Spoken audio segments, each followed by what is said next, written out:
mugitu parteiden kanpaina, eta orduen kanpaina horretan ideia zan, jentiak ez dut, 2000 peseta ipintzeko, baina ideia horra ez, media bat, baina 10.000 edo dela, baina ez gehiago, ez 1.000.000 bat, ez kantidade txikiak, eta 30.000 lagunentzako, beraz, 60 milioi moduan ataratzeko moduan, ez da? 60 milioi peseta ataratzeko moduan.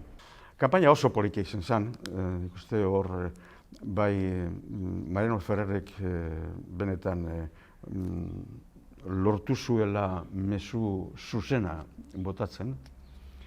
Eta zuzena izan zen, azken baten herriko periodiko bat izango zala, eta kritikoa gauza guztizekaz, aberazgarri gure inteligentzia eta kritikotasun honetan, eta ahozegabeko ahotza, hori, klar, ahozegabeko ahotza zen oso importantia.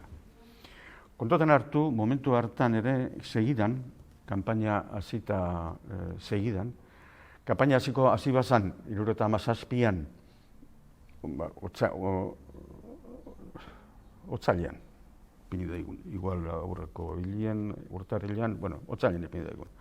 Hasi bazan, segidan enteratu ginen, eta lehenengo asamblada genera dengo bilera izan zen, Bilboko Eskolapien kolegioan, bete-teta zegoen aretoa, bete-teta. Eta orduen etorri zen, abizu bat, bagenek izan, deiak agertzeko izan zala. Periodiko bat, PNV-ek atarako zuela. Eta hori agertu zen euren errebista batetan naz goratzen bere izenagaz.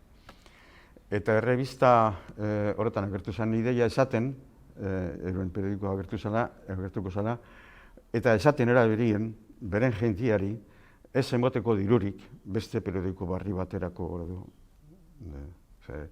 Geuk, PNV-ek, atarako dugu beste bat. Esaten zuen.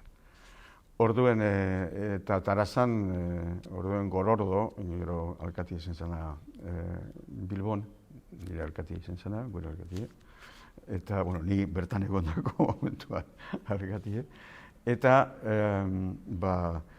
bera izan zen ipinidien zuzendari, eta urrengo hauteskundetarako, ekaineko hauteskundetarako, ataratzeko gu horrekin. Eta orduen, klaro, hori hola izan da, murrizketa bat bazeguen gure egunkariaren txako, eginen txako. Kontutan hartuta bintzet, errama hortatik ez ala dirurik etorriko. Beraz, bagenek izan nondik jo bihar zan.